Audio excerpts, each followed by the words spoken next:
The IDC predicts there will be an 11.3% decline in PC sales this year, probably for a year after that. But experts, and again, these are the guys who track all of the shipment costs and PC sales for the quarter amongst OEMs and whatnot.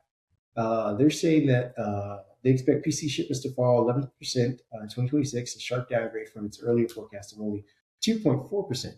So they've jumped. They've seen something in the market to say, okay, we expected 2.4. Whoa, we revised that to 11. And who knows? They might even revise it further to upwards of 20, maybe 25.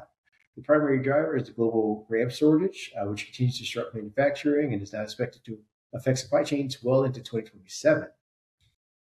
IDC cites a growing list of geopolitical, economic, and industrial headwinds, calling the level of uncertainty a trillion-dollar question for tech decision makers. Tablet shipments are also projected to drop 7.6%.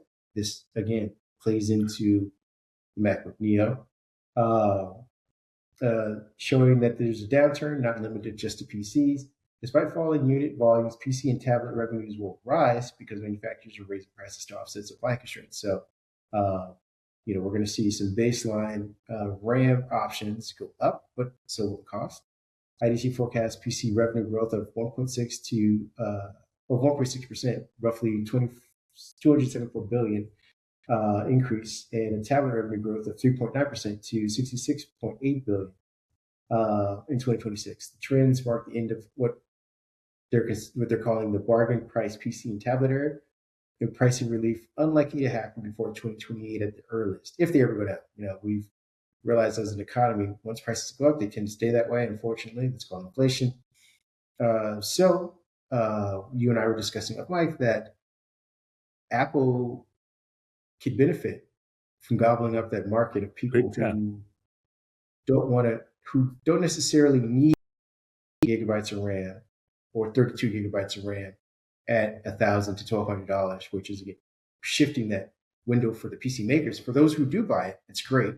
They're going to have more of those people than they are of the lower cost one. But for anybody who's constrained by their budget, they're going to perhaps look at that $500, $600 MacBook and say, hey, this is all I need. And again, PC makers are still making those devices out there, still making, and they'll come out with prices, but most of the time they come out with sales almost immediately after. I believe the Dell XPS came out at a price tag, and it's only a week, two weeks out from being sold. And I'm sure they're going to have, doorbuster sales or whatever. And, they tend to lower those prices pretty quickly. So it isn't like the market's going away, but I do think the idea of $600 laptop that just does what it needs to do for the next few years, more extra bells and whistles, or, dedicated, NVIDIA graphics or any of that additional stuff. If you're not a content creator, that's what people are going to settle for the next, 2 to 3 years.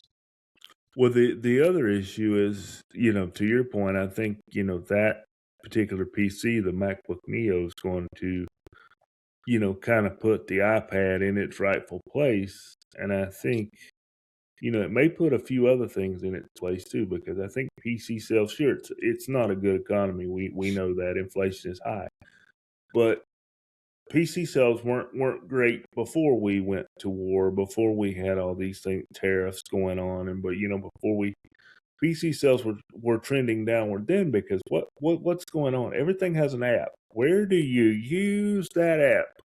How do you access your bank statement the quickest way? Right here on this phone.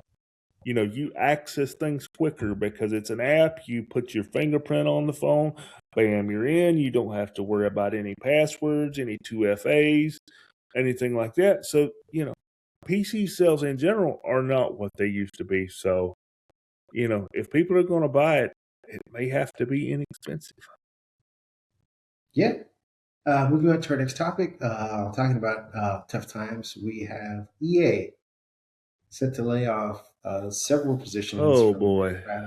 Battlefield Studios.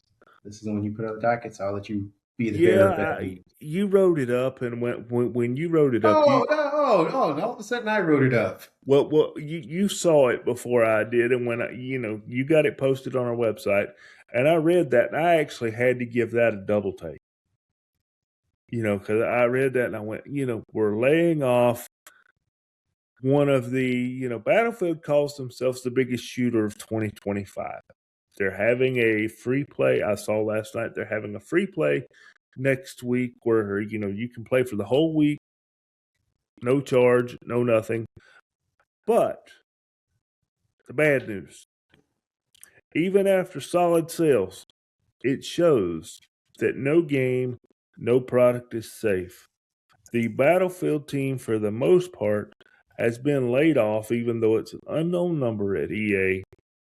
The layoffs aren't tied to a poor launch. They're simply tied to money and people purchasing the game or not purchasing the game. And, staff were told the cuts were part of a broader realignment of the company. I get it. But this was a title that when it came out, it was competing, it was doing well. And it is still doing well. It was giving Call of Duty a run for its money. Now, EA does say that the game will continue on. We don't know how. We don't know who's doing what anymore, but the seasonal releases will continue. The game will continue to improve. But I guess this shows us one thing. No title, no release, no amount of money is immune to layoffs right now. If we think we need to adjust your team to better fit the goals of the company, even though you give us one of the best Battlefield releases we've had in the last 10 years, you're still laid off. So if I'm working at a company right now that produces games or produces anything, and we just had a great release of whatever product it is, I would still be worried. Because if I was on the Battlefield team, I would be going to work comfortably. Hey, we had a good launch. The game's doing well. The game's hanging in there with Call of Duty. Why am I getting laid off? This is the first time in the 2 years that we have talked about layoffs heavily that I have seen a product release do as well as Battlefield 6 has done. And then the next couple months later, it came out in November, end of October, 1st of November. We're now early March, mid-March. They gutted the team. Makes you think. Sort of scary to think about, too. It's definitely. It should be noted, though. Success in paper didn't translate to long-term stability. Post-launch updates were rocky, with fans criticizing everything from cosmetics to movement changes. Steam reviews slid, mostly positive to mixed. They moved from mostly positive to mixed. And concurrent player counts fell sharply from 747,000 roughly at the peak to tens of thousands only in follow. And the team even delayed season 2 to regroup and address community feedback. So, great launch, still a great game. It's interesting that something that costs multi-millions to produce and stuff like that goes off fairly well. To your point, still has these issues. It's cost savings. I think they're also going to try and optimize and streamline by using AI in part of its development. Get rid of some of those costly developers who are wanting unions and benefits and equal pay and all of the other whiny, mamby-pamby stuff that developers want as human beings. It's unfortunate. I joke because it's otherwise maddening. It sucks. I feel for everyone who is going to be on the chopping block for this. I really wish that it wasn't always about line go up, even in stuff like in our gaming community. It's the unfortunate reality. We will see where these people land. Sometimes this fosters more indie groups, people who have the development ideas. Maybe can find some capital and they come up with an even more casual game that people tend to love. That isn't just another rehash of Battlefield, another multi-governmental shoot 'em up or whatever. So I'm trying to hope for the best out of this entire crappy situation. I know there isn't much solace in that, but